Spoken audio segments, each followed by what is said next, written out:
Oui, c'est vrai, nous nous réjouissons de la bonté de Dieu pour nous. Et c'est ainsi que nous pouvons aussi nous réjouir de l'œuvre du sel en France et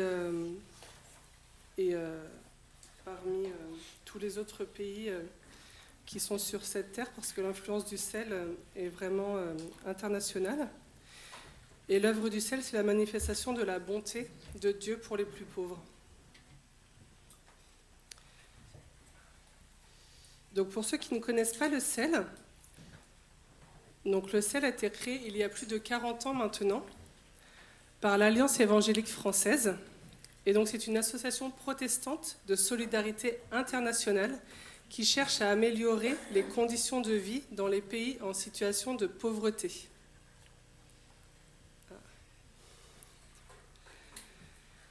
Donc le sel se définit par 4 mots-clés.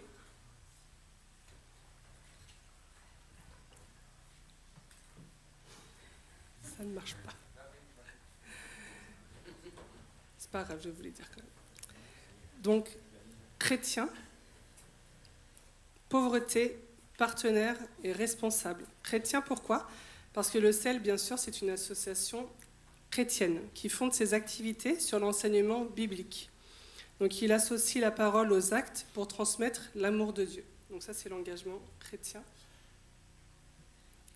Ensuite, nous avons le mot pauvreté. Donc le sel vise à agir pour et avec des personnes et des populations qui vivent dans la pauvreté, c'est-à-dire qui souffrent de carences dans la satisfaction de leurs besoins de base et qui sont vulnérables face à diverses formes d'injustice. C'est pour ça que vous l'aurez remarqué, le thème de ce culte, c'est la justice qui se pratique. Donc, à travers des partenaires, donc le sel travaille exclusivement avec des partenaires chrétiens locaux, donc dans les pays qui sont concernés, avec du personnel local qui met en œuvre des actions qu'ils soutiennent au sein de leur communauté. Et donc, responsable. Le sel promeut une co-responsabilité incluant le sel, ses partenaires, les chrétiens en France et les bénéficiaires. Donc nous sommes tous partie prenante face à la pauvreté et chacun a un rôle à jouer. Donc, comme vous vous en doutez, aujourd'hui, je vais vous présenter un peu plus en détail les agissements du sel. Et donc on va pas passer la dîme aujourd'hui, mais si vous vous sentez concerné par le projet dont je vais vous parler tout à l'heure, vous pourrez aller sur le site du sel pour faire un don exprès en faveur du projet qui va être partagé tout à l'heure. Donc nous en France, forcément, on ne peut pas faire grand-chose à notre niveau à part donner. Après, on peut faire plein d'autres choses. Mais en tous les cas, ce qu'on peut faire, c'est au moins soutenir les partenaires locaux qui sont dans les pays concernés par des dons notamment. Donc si vous avez à cœur, n'hésitez pas, je vous en reparlerai tout à l'heure. Et donc, merci Lisa. Donc, le sel intervient à travers 4 grandes missions. Donc, il y a 3 missions avec les partenaires locaux dans les pays en développement. Donc, il y a le parrainage d'enfants, les projets de développement et les actions de secours d'urgence. Le parrainage d'enfants, pour ceux qui étaient là dimanche dernier, Cathy en a parlé. Donc, si on a le temps tout à l'heure, on pourra y revenir. Et la dernière mission, donc, c'est en direction des chrétiens et des églises en France, c'est la sensibilisation aux questions de pauvreté. Donc c'est ce qu'on fait aujourd'hui. Et donc ce matin, après ce chant, je vais vous présenter l'un des domaines d'action des projets de développement du sel qui s'appelle le Fonds Santé. Donc voilà, je laisse la place à l'équipe de louange et puis je reviens après. Cherchez d'abord le royaume de Dieu et sa justice,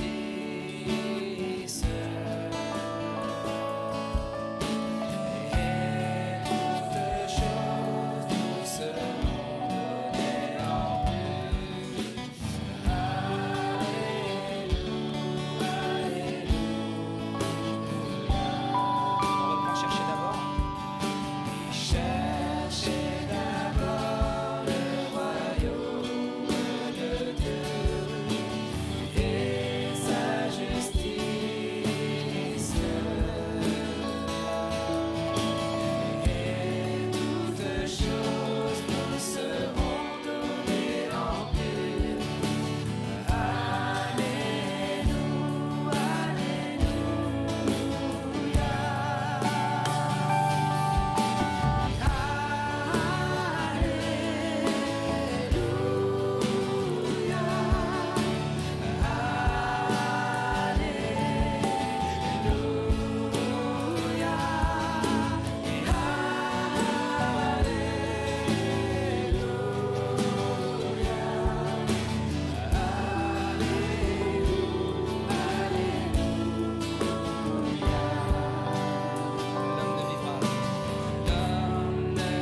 désolée, on ne voit pas très bien avec le... Vous arrivez à lire quand même le noir. Donc c'est marqué le Fonds Santé du sel. Donc c'est le projet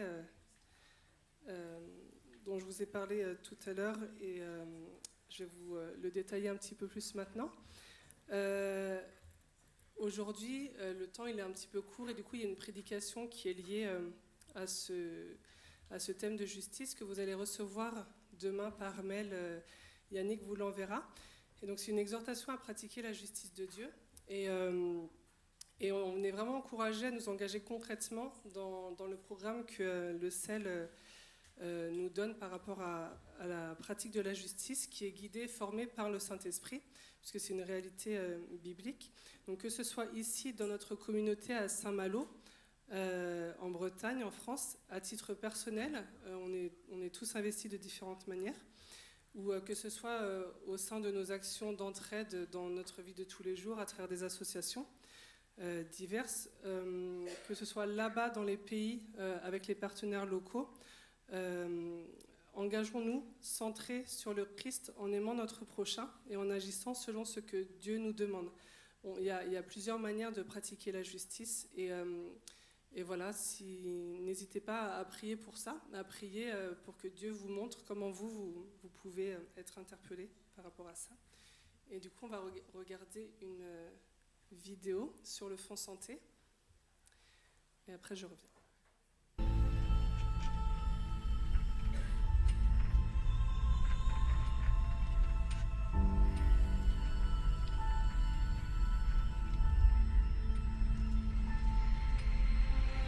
tobandaki kozala na difficulté ya kokota hôpital ya monene kuna ezala na butu soit air tardif po kota kuna fo banga mais on pouvait nous appeler pour nous dire que non, telle femme voulait aller accoucher, mais il a succombé en cours de route à cause d'une complication d'accouchement.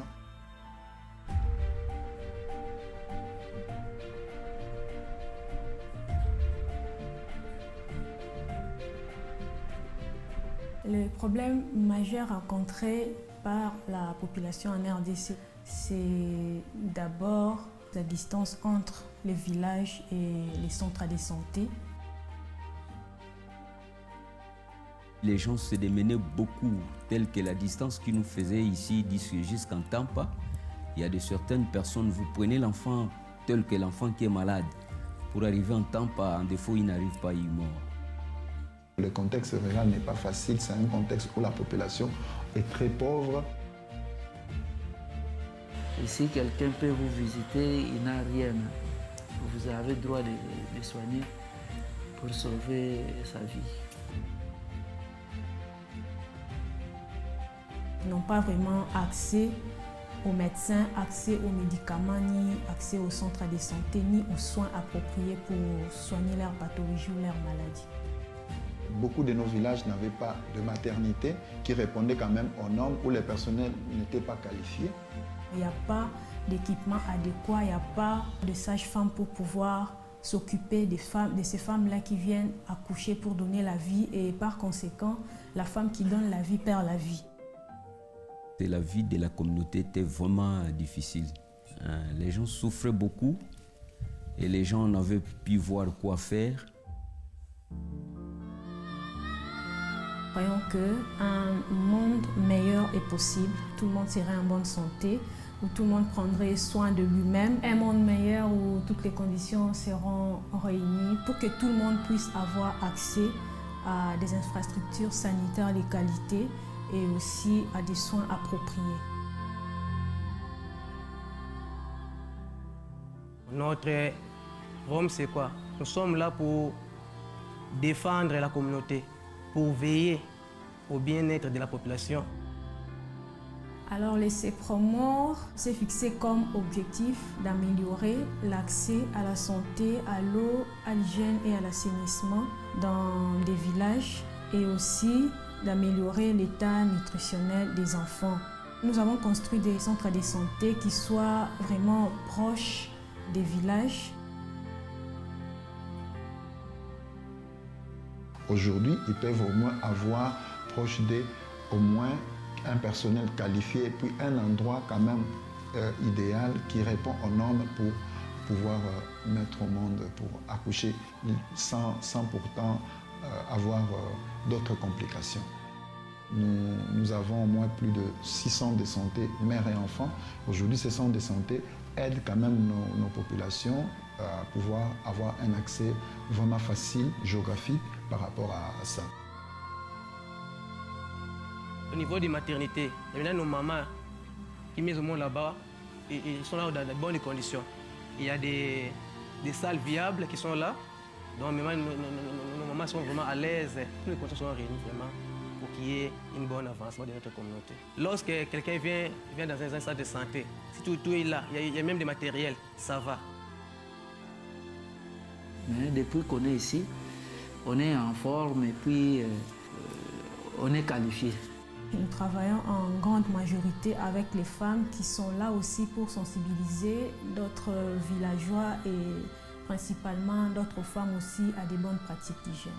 Nous les formons à cela et eux, à leur tour, ils vont sensibiliser au sein de leur communauté, ils vont sensibiliser la population et leur enseigner l'amour de Dieu.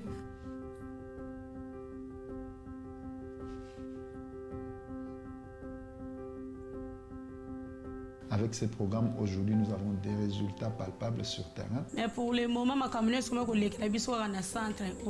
Soit est tardif, pour takuna fo banga, mais tandis que principe aux ana facilité à côté à un centre. C'est ça qui a rendu un peu la vie de la population un peu à l'aise. Nous avons notre bâtiment à nous, nous avons des installations hygiéniques, des douches, tout ça. Avec ces beaux bâtiments, avec toutes ces bonnes installations, c'est ce qui nous amène beaucoup de malades. Le centre est embelli, il y a des matelas, il y a de l'électricité. Il y a de l'eau, mais les malades, nos malades ici ne descendent plus à la rivière, il y a des citernes partout. Donc les conditions sont améliorées vraiment. Il y a un grand changement par rapport à la population. Les gens ont trouvé la vie. Souci que bayaka awate bayaka. Pour avantage nango bacheli yango biso nde batozana ba quartier.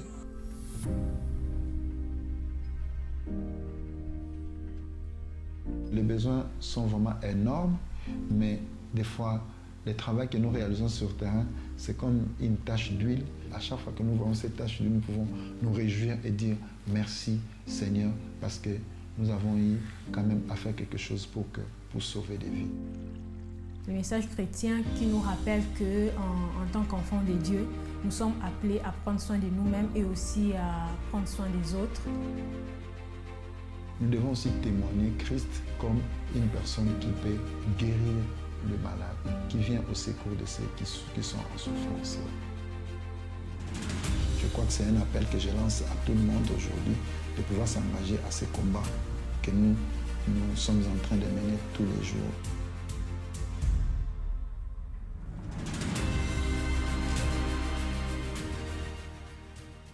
Donc cette vidéo a été tournée au Congo. Donc le Congo, c'est un pays d'Afrique centrale. C'est le 3e pays le plus peuplé d'Afrique et c'est le pays francophone le plus peuplé d'Afrique. En Afrique subsaharienne, l'accès à la santé est une problématique encore bien réelle et les habitants doivent souvent marcher des heures pour se rendre dans un centre de santé, parfois vétuste et vide de tout équipement. Il y a bien sûr un manque de personnel soignant formé. L'accès aux médicaments est souvent indisponible et les malades n'ont pas de moyens financiers. Se soigner, c'est tout sauf évident. Et parce que toute personne malade, toute femme enceinte devrait avoir accès à des soins de qualité, les partenaires locaux chrétiens du CEL se mobilisent pour rendre cela possible grâce à votre aide, grâce à vos dons. Et donc notamment par la formation, donc pour former le personnel soignant, les responsables religieux qui sont sur le terrain, par la création de dispositifs de collecte d'eau, de l'eau de pluie, notamment avec des citernes pour avoir de l'eau propre, par la mise en place du traitement des déchets et par l'achat de petits matériels médicaux et de gros équipements comme les frigos, les lits, les tables de soins, etc., comme on a pu le voir dans la vidéo, et le financement de bourses d'études en médecine pour former les populations sur place. Donc on peut remercier Dieu. notamment pour la générosité des églises, des personnes qui ont donné 75 000 € lors de la journée du sel en 2021. Pour ceux qui étaient là il y a 2 ans, donc, on avait parlé d'un autre projet et qui avait aussi suscité un appel aux dons. Et donc voilà, sachez que 75 000 € ont été récoltés. Donc, ce qui n'est pas rien, et ça a permis de mettre en place énormément de choses sur le terrain. Donc voilà, on renouvelle, enfin le CEL renouvelle cette année encore. Comme j'ai dit tout à l'heure, Yannick enverra un mail demain, mais pour ceux qui n'ont pas forcément accès à Internet, c'est pas un problème. Vous pouvez venir me voir à la fin du culte parce que le CEL a plusieurs possibilités pour recevoir vos dons, donc n'hésitez pas à venir me voir après. Donc, l'engagement aussi quotidien des frères et sœurs en Afrique francophone, on peut vraiment les soutenir par la prière là-bas parce que c'est un énorme travail. Et on peut remercier Dieu aussi pour l'amour pour les pauvres que Dieu met dans les églises ici et là-bas, parce que c'est vraiment un sujet qui est récurrent. Donc voici des photos de ce qui se passe là-bas.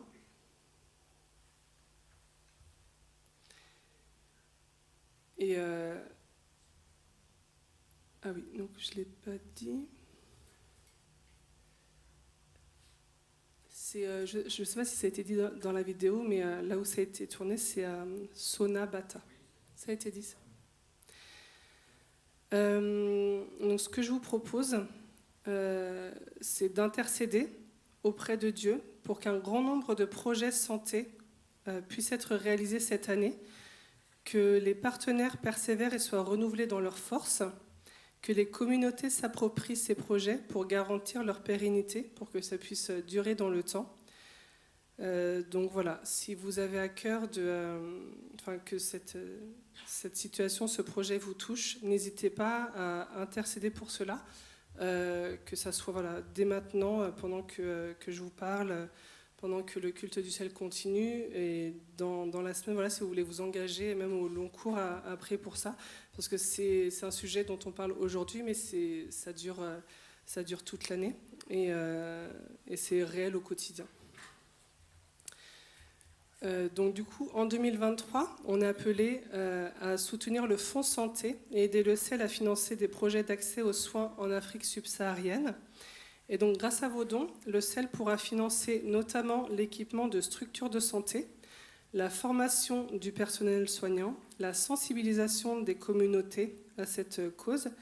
Et pour les personnes qui vivent dans une zone de santé comme celle de Sonabata, ils pourront avoir des centres de santé réhabilités, mieux équipés, pour permettre aux femmes d'accoucher dans de meilleures conditions. Et ça change tout pour eux dans leur quotidien. C'est une vraie révolution. Donc d'avance, merci au nom du CEL et de ses partenaires locaux. Merci pour vos prières, merci pour vos dons. Merci à chacun d'entre vous pour votre engagement en faveur des plus pauvres, ici comme là-bas, parce qu'on peut aussi œuvrer localement. Je vais demander à Cathy si elle veut bien venir. Pour ceux qui étaient là la semaine dernière, Cathy a parlé du parrainage d'enfants, mais comme c'est d'actualité avec le culte du CEL, on va aussi en reparler parce que, comme je vous l'ai dit tout à l'heure, c'est aussi une des missions du CEL, le parrainage d'enfants. Donc, si vous ne parrainez pas encore d'enfants et que ça vous tenterait, eh bien, n'hésitez pas aussi à faire cette démarche. Je laisse la place à... Bonjour. Donc, le parrainage d'enfants, en fait, ça consiste à verser une certaine somme. Il y a des montants différents suivant vos possibilités tous les mois. Et cet argent sert... à aider au niveau de la santé, au niveau de l'éducation, au niveau de la nourriture. Ce sont des enfants qui sont pris en charge dans des centres chrétiens, soit par les paroisses, soit par des centres à côté. Je vous ai parlé donc dimanche dernier. Nous, on fait ce projet depuis déjà un certain temps. Et donc, nous avions une jeune, Kimberly, et comme elle a déménagé, elle est plus proche du centre. Et donc, depuis une semaine, nous avons un petit bout de chou de 3 ans qui s'appelle Renata. Donc j'ai mis la photo là-bas. Et cet argent va servir. Alors, on n'a pas trop de temps, mais ça m'a fait penser à quelque chose ce matin. Pour ma part, ça va faire 25 ans que je parraine, même plus. Et Renata me fait penser à mon premier parrainage. Donc j'ai parrainé avec mon mari et mes enfants, parce que mes enfants écrivaient à la petite. Maintenant, mon aîné a 25 ans, donc c'est plus d'actualité. Mais avec mes enfants, on lui écrivait. Moi, je suis touchée par le continent sud-américain parce que j'y ai passé une bonne partie de ma vie. Donc, on lui écrivait en espagnol. On connaissait les pays d'où il venait. Et j'ai commencé, elle avait à peine 4 ans. Et je l'ai parrainée pendant 14 ans.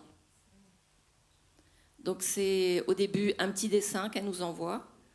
On lui renvoie un dessin, des coloriages. Et puis, au fur et à mesure, c'est pris pour mon papa, pris pour ma sœur, pris pour ma tante. Je voudrais faire ces études-là. Et aujourd'hui, elle a 18 ans passés. On s'est retrouvés sur les réseaux sociaux. Moi, je ne suis pas du tout aux réseaux sociaux.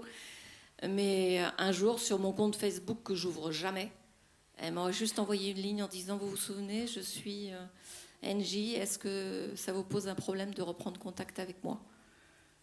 Et donc, on a toujours un contact et elle a 20 ans maintenant.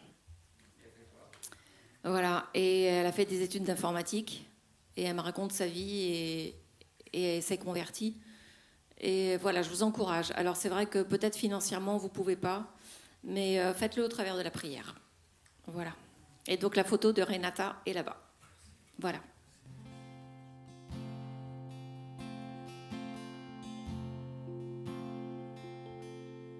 Dans son amour, Dieu le Père envoya son Fils Jésus.